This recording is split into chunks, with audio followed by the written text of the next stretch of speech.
Hello and welcome back to Riventure Sports and another unboxing.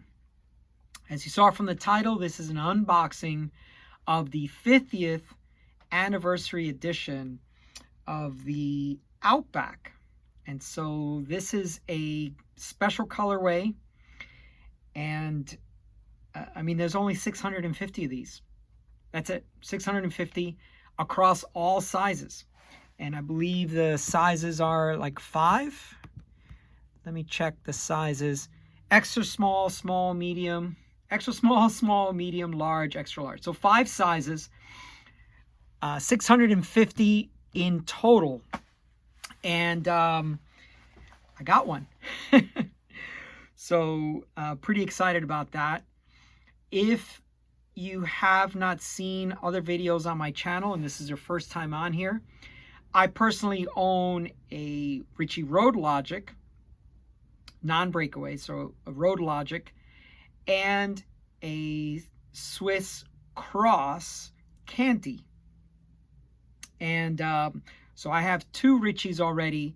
I've sold tons of Ritcheys out of my store since 2013. And as far as gravel bikes, I've really just been using either my road bike with 28 tires or 25s, depending on the severity of the gravel, or using my Canty Swiss Cross, because that gets you 33, 35 tire size and more than enough, right? So I've just not needed a gravel bike. And more of my history, I was doing gravel way back in 2007, 8, 9, 2009. I did Trans Iowa, which is 320 miles of gravel, literally 95% gravel, and real gravel, like rock. Little rock, big rock, but, you know, here we have dirt in Southern California. Dirt and then exposed rock when it rains, which it's raining outside today. But I got one of these because, first of all, it's an anniversary edition, but I love the color of it. I absolutely love it. And why not? Maybe build a gravel bike, do some stuff. Now, I'll go through some of the spec, which is easy for you to look up, but with the bike in my hand, it's kind of nice to walk you through it. So I'll go through some of the spec, and then I will hopefully be able to share some of my own personal experience with either Ritchey's or this bike. And there's no prepared script, so we're just going to go through and do this unboxing. Now, I do want to say that internally, Ritchey's been very responsive to me when I asked for a few things. And that's how I found out that they only made 650 with this color scheme. And the color scheme is called Half Moon Bay. So let's take a quick look at it. And this is the color scheme. There's your head tube. And you'll have a fade. And if you look at this color here, it's very, very close, if probably not the same color as the 50th anniversary Road Logic that they did. There's the back end of it. Business end, as some people like to say. And I will spin it the rest of the way around. There's your disc brake mounts. And we'll swing it the rest of the way around. Okay, you can pause it at any time and look at that frame any which way you want. Okay, so this color scheme is called Half Moon Bay, and I guess this is an area close to where Tom Ritchey has lived or is living. I'll look at the email here in a second. But let's briefly go through the unboxing part. So you get a frame, right? Then you get a fork, which will have these all-purpose type mounts. Hopefully you can see that. Now it's a full carbon fork, so all the way up to the steer tube, or through and the steer tube. You get 2 through axles, right?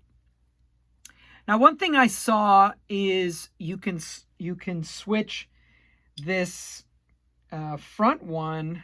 I don't know about the rear, but you can switch the front one to a 15 millimeter instead of the 12.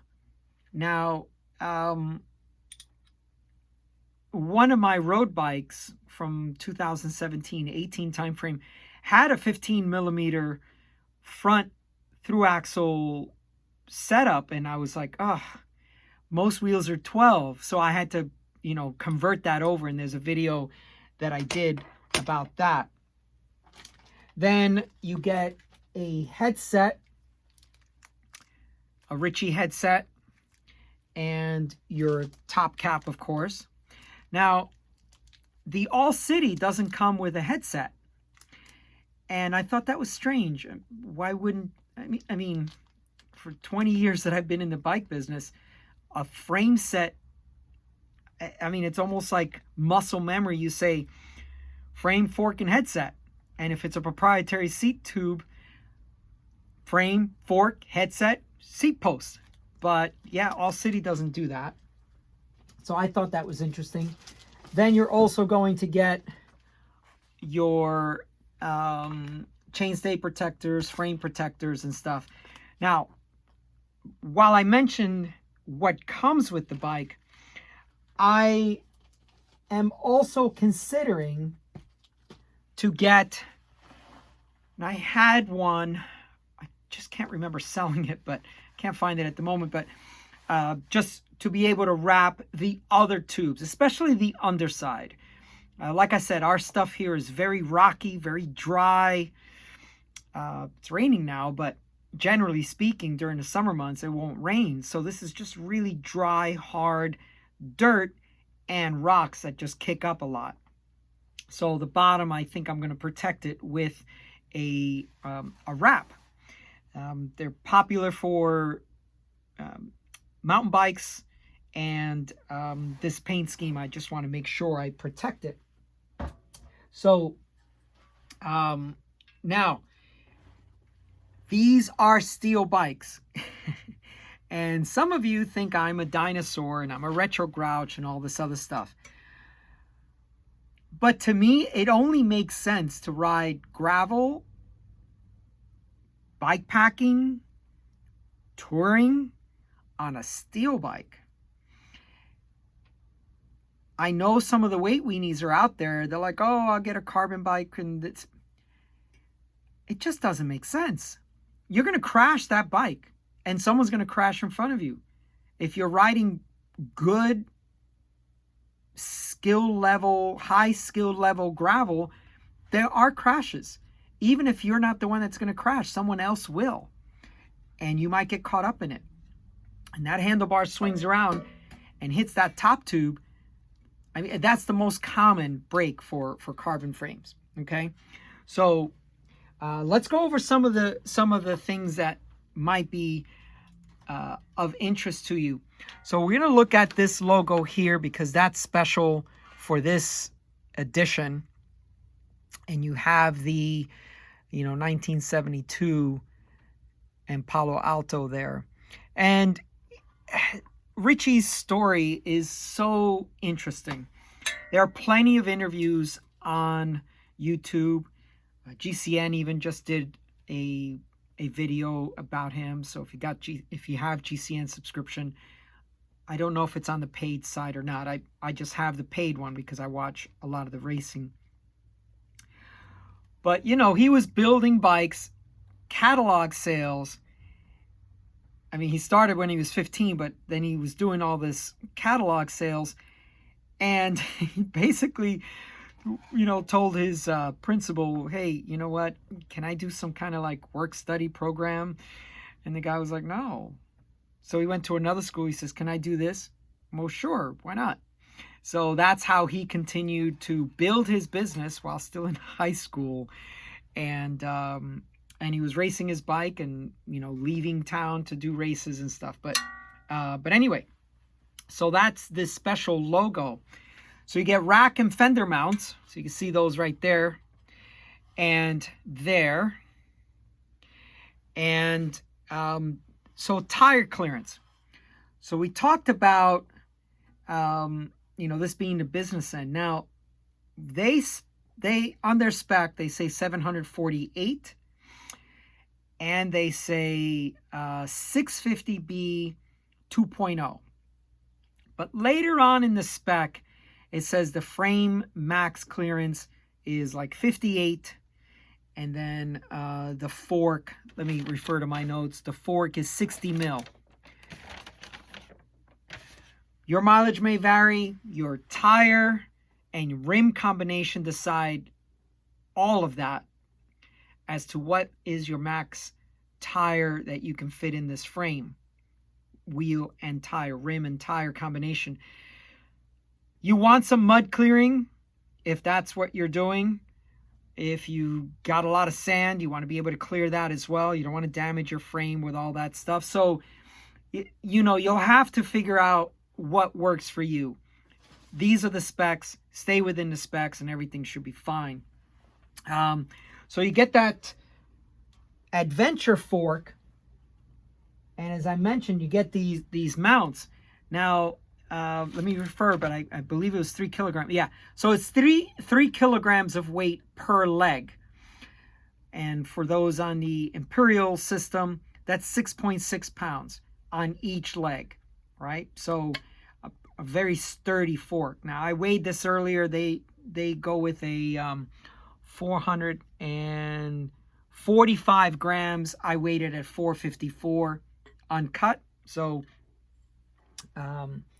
your fork may be within those 10 grams. But, maybe it's because I have the all 6 screws in there. And maybe that's where the 9 grams difference comes from 445 to 554. The frame, they claim 2175. So with all the attaching hardware. So this is a 3-bottle mount bike. So you got here the main triangle, and then you got one underneath here. So all the bolts attached, I was right around 2,300 grams. So, a fairly heavy bike for those of you that are in the road world and looking at bikes that are 600 and 700 grams, which, I had 10, 12 years ago with a Cannondale Super 6 Evo. But you don't buy steel because you're a weight weenie. You buy steel because of its ride quality. And when we talk about ride quality, one of the things that Ritchey continues with is a 1 1/8 steer tube and a 1 1/8 headset area. So this is 1 inch, and then you come through here with your bearings, the drop-in bearings. But if you get these tapered head tubes, you get these inch and a half bottom bearing. I mean, these bikes, they're just so harsh. And you want to absorb some of that shock. The fork, well, let's start with down at the tire. But if we continue from the tire and the wheel, you don't want a massive headset and to brag to all your friends how stiff your headset is, because you're just going to be hating life riding, an all-day epic on these bikes. And you're out, like Trans-Iowa took me 30 hours, but hey, I finished top 10 because the DNF rate was ridiculous. Only 15 people finished. So 320 miles, you have to err on the side of ride comfort. Not everything needs to be lighter, stiffer, no. You want to err on the side of ride quality, okay? So I get a little bit ahead of myself, but just so I can refer back to my notes. So we know it's TIG welded, we know it's triple butted, and this is one of the things that gives Ritchey bikes such a phenomenal ride. The butting profiles for their tubes, I mean, whatever that secret sauce is, it works. It gives a phenomenal ride quality. And that's just on 25s that I ride on my Road Logic. Can you imagine how comfortable this bike would be with a, like a light gravel tire of around, 38 to 40, or a heavy duty gravel tire in the 48 range like they spec, or even going to 650 where you have all of this tire rubber and air to absorb shock, vibration, and then the steel frame to do the rest of it. They do Ritchey does a heat treated tubing system, whereas All City is cold. ACE. The reason I keep bringing up the All City is because I just didn't think I was going to be able to get one of these, and I was looking at the All City for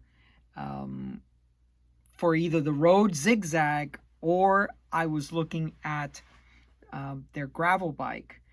But I'm glad I got one of these instead, right? And now, the greatest hits of all of this stuff. It's got a threaded bottom bracket, which this is in here for the time being. Threaded bottom bracket, English thread, super simple. These things will last a lifetime, right? No pressed in bearings. You have all external cabling and housing, cable routing. Now, here's the thing. I see this often. It'll be common sections on some of these bikes. Oh, that's so old school. I would get that bike, but it doesn't have internal this or that. Dude, why do you want to complicate your life? Keep it simple. External stuff, easy to see the conditions of your cables. When they need to be replaced. I mean, Ritchey doesn't like to drill holes in their tubes. You have to drill holes and you have to reinforce it somehow. And that's just not their thing. And I respect them. I respect them for that. It's not their thing to drill holes in a frame and make them Di2 compatible and internal this or that. It's super simple to work on. This is the kind of bike that if you're on a mechanical drive system, on the side of the road or dirt, you can run a new cable through here, off you go, right? If you're doing something truly epic, multi-day even, bring a spare derailleur cable. Done. I mean, it's just super simple to replace on the road. Doesn't weigh anything, by the way. So just take one. So yeah, that's the beauty of external mounts. 3-bottle mounts, but we mentioned that before. One of the things that is a little different than my Road Logic is this is a replaceable rear derailleur hanger. So my recommendation is immediately, once you buy this bike, any bike, when it's new bike day for you, it's also new hanger day for you as well. Order a hanger, a rear derailleur hanger immediately. Order it with your bike, something. Get one of these so you always have it. You have it in your seat bag if you're out in the dirt, mountain biking, graveling. You're going to crash. You are going to crash. It's just the way it is. On the road, maybe you could have it at home because you generally don't crash much on the road. But on dirt, hey, look, it's a slippery surface all the time, right? Loose over hard, which we have a lot here. We have loose, kind of sandy, maybe a little bit of light dirt or something over hard, packed, because it hasn't rained in months, right? So it's fairly easy to eat it.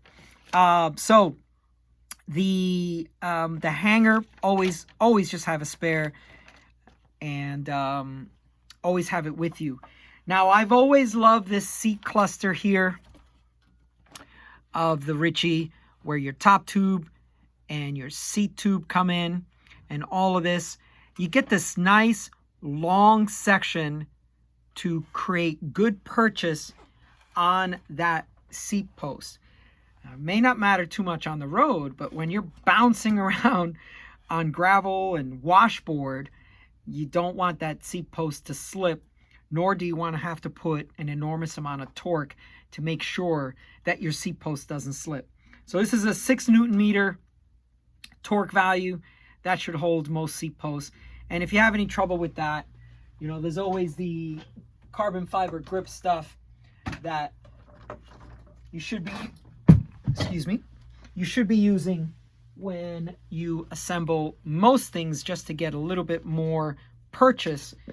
And here is the what it looks like. It's just it's a paste with some granules, and I don't know what the actual granules are, but you should put that on anything that, you know, like handlebars, stem junction, seat post junction, you know, just so things don't slip.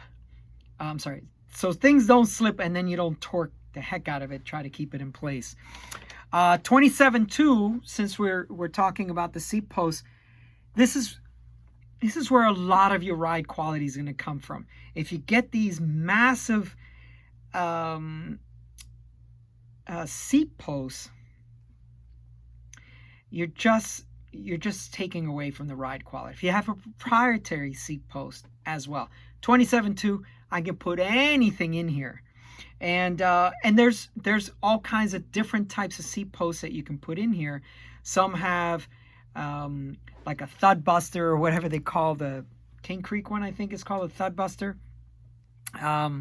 So you get a little bit more shock. I forget how many millimeters of travel you get out of it. Excuse me, my computer went to sleep. My apologies.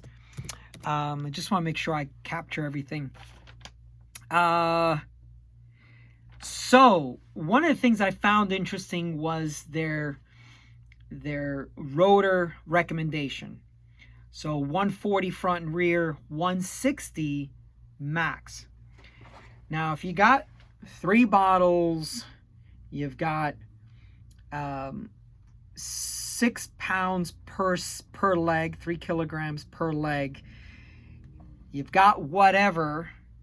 I mean, if you're trekking, touring, not just gravel racing, this is going to get heavy. So 160, you know, I guess you can get adapters. I think Peak Torque does an adapter for 180. You decide what you want to do. One of the things that I think is why disc brakes on road bikes. Now, some of you are probably saying, oh my God, he's getting a disc brake bike. Yeah, because I've said it for a long time. Rim for road, disc for dirt. I think the first time I heard that was from Durian Rider. Yeah, this is for dirt. Now, you can ride it on road, but this is primarily a dirt type of riding bike. So, you know, 160 should be okay for someone like me. I only weigh 150 pounds, but yeah, I mean, if you want to ride a 180 rotor, I guess Peak Torque is doing those adapters.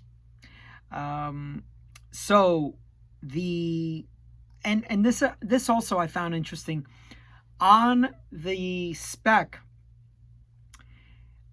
It's one of the only times I've ever seen it. It's kind of like we all mechanics know this, but it's the only time I've ever actually seen it. They actually tell you, 3 centimeters unsupported weight. So the weight from the top cap, or I'm sorry, the headset top cap to the bottom of the stem should only be 3 centimeters. Now, we all know that, but it's the first time I've actually seen it spec'd. And, that's just CYA, but I think it's good for them to have spec'd it, and it's in black and white. Okay, so I think that's all for today. I'm just really excited that I was able to snag one of these up because they are limited run, and I didn't like. Funny thing is, I didn't like some of the other colors when I kept seeing a new version come out, and I was like, I just can't get behind that color. And but this one I can. They got some green ones coming, and we'll talk more about this frame as I build it. I'm pretty much going to put a road group and like a 4630 absolute black chain rings and a 34 cassette. I don't think I really need anything super big in the back. I'm a 2x guy. You can build this 1x, 2x. Every time I do service on a 1x bike, it's like the drivetrain has so much resistance. I'm like, why is this such a thing? Why is the 1x such a thing? I mean, what is it, the drop chain, or is it some people don't like to adjust front derailleurs? I mean, front derailleurs shift beautifully. There's no problem at all. I mean, you need a good mechanic to dial it in or do it yourself, but I just don't understand why. I mean, I guess if you live in the flatter countries, flatter terrain of the United States, maybe a 1x makes sense, but when you've got that chain crossed over to your large cogs, the drivetrain is so hard to pedal just in the stand. It just seems like there's a lot of drivetrain friction loss there, but that's just been my experience when I tune bikes here. I've got two e-bikes here, two mountain bikes from Specialized. They're both 1x's. And when I try to dial in that 1x system, it just feels so hokey. I mean, I've just never been a fan of 1x. I think you can get a lot of gearing range out of a 2x, that you don't need these excessive, massive cassettes in the back. So I'm going to build this as a 2x, and we'll see how that goes. Okay, that's all for today. Let me know what you think. Let me know if you have an Outback. Let me know if you're a Ritchey fan. Let me know what bike you would have gotten instead of this Outback. And let's have a conversation down below. Please like and subscribe. And we'll see you up the road or dirt. Cheers.